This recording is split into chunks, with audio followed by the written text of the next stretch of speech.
summer holiday time on the island of Sodor. Holidaymakers come from far and wide to enjoy the beauty of the island.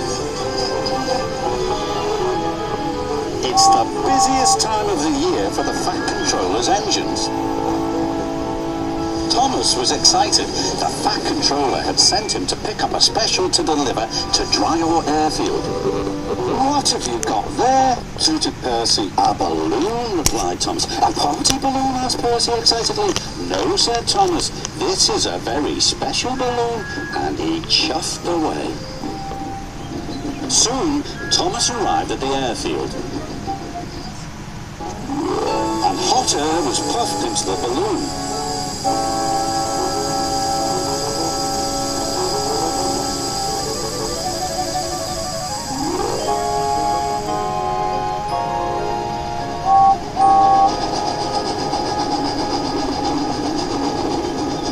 "What is that?" huffed James.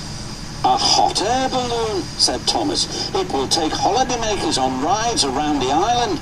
"Taking holidaymakers on rides around the island is our job," wheezed James jealously. Then, as if by magic, the hot air balloon rose silently up into the sky. "What if the hot air balloon takes our passengers away?" chuffed James. "What will happen to us then?"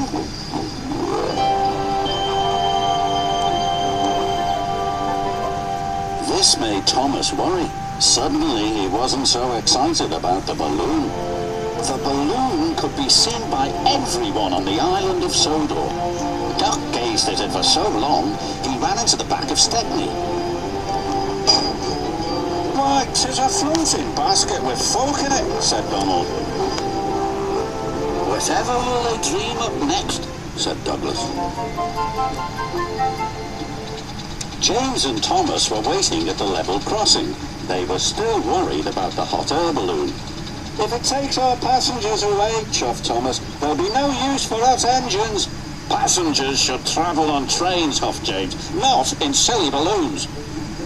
And something big and round and red drifted straight towards them. "We're out of hot air!" shouted a voice. "Ah!" cried James. "What's happening?" Flash! Bang! Wallop went the balloon and landed right on top of James. He was so scared he'd let out a huge burst of steam, which blew the balloon up again.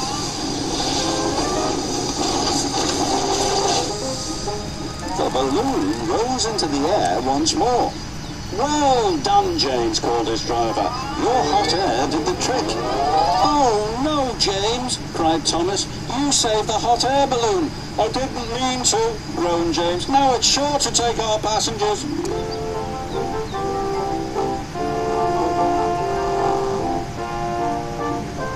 Wherever James went, he could see the balloon carrying holidaymakers across the island. He felt he should be taking those passengers.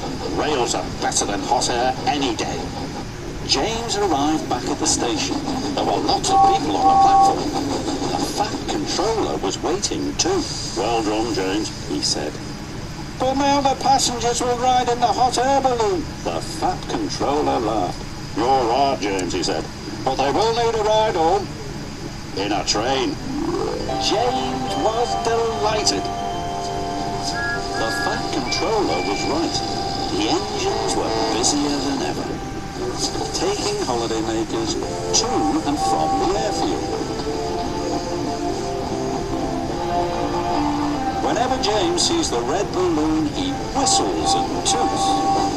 And sometimes, when he's asleep at night, James dreams he can fly too, just like the red balloon.